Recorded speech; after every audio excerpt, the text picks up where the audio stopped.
कहानियों की क्यारी में प्रस्तुत है कार्तिक मास महात्म्य कथा अध्याय 23वां अध्याय वर्णन। आंवला तुलसी जान, पढ़ने सुनने से कमल हो जाता कल्याण। नारद जी बोले, हे राजन, यही कारण है कि कार्तिक मास के व्रत उद्यापन में तुलसी की जड़ में भगवान विष्णु की पूजा की जाती है। तुलसी भगवान विष्णु को अधिक प्रीति प्रदान करने वाली मानी गई है। राजन, जिसके घर में तुलसी वन है वह घर तीर्थ स्वरूप है। वहाँ यमराज के दूत नहीं आते। तुलसी का पौधा सदैव सभी पापों का नाश करने वाला तथा अभिष्ट कामनाओं को देने वाला है। जो श्रेष्ठ मनुष्य तुलसी का पौधा लगाते हैं वे यमराज को नहीं देखते। नर्मदा का दर्शन, गंगा का स्नान और तुलसी वन का संसर्ग, ये तीनों एक समान कहे गए हैं। जो तुलसी की मंजरी से संयुक्त होकर प्राण त्याग करता है वह सैकड़ों पापों से युक्त ही क्यों न हो तो भी यमराज उसकी ओर नहीं देख सकते। तुलसी को छूने से कामिक, वाचिक, मानसिक आदि सभी पाप नष्ट हो जाते हैं।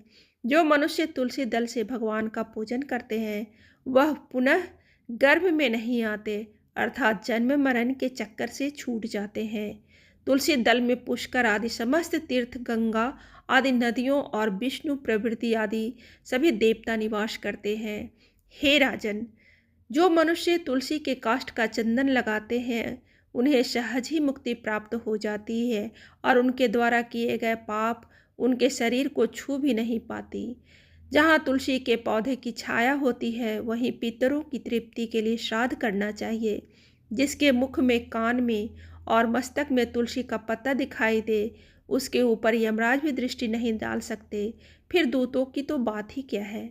जो प्रतिदिन आदरपूर्वक तुलसी की महिमा सुनता है वह सब पापों से मुक्त हो ब्रह्मलोक को जाता है। इसी प्रकार आंवले का महान वृक्ष सभी पापों का नाश करने वाला है। आंवले का वृक्ष भगवान विष्णु को प्रिय है। इसके स्मरण मात्र से ही मनुष्य गोदान का फल प्राप्त करता है। जो मनुष्य कार्तिक में आंवले के वन में भगवान विष्णु की पूजा तथा आंवले की छाया में भोजन करता है उसके भी पाप नष्ट हो जाते हैं। आंवले की छाया में मनुष्य जो भी पुण्य करता है वह कोटि गुना हो जाता है। जो मनुष्य आंवले की छाया के नीचे कार्तिक में ब्राह्मण दंपत्ति को एक बार भी भोजन देकर स्वयं भोजन करता है वह अन्न दोष से मुक्त हो जाता है। लक्ष्मी प्राप्ति की इच्छा रखने वाले मनुष्य को सदैव आंवले से स्नान करना चाहिए। नवमी, अमावस्या, सप्तमी, संक्रांति, रविवार, चंद्र ग्रहण तथा सूर्य ग्रहण के दिन आंवले से स्नान नहीं करना चाहिए। जो मनुष्य आंवले की छाया में बैठकर पिंडदान करता है उसके पितर भगवान विष्णु के प्रसाद से मोक्ष को प्राप्त होते हैं। जो मनुष्य आंवले के फल और तुलसी दल को पानी में मिलाकर स्नान करता है उसे गंगा स्नान का फल मिलता है।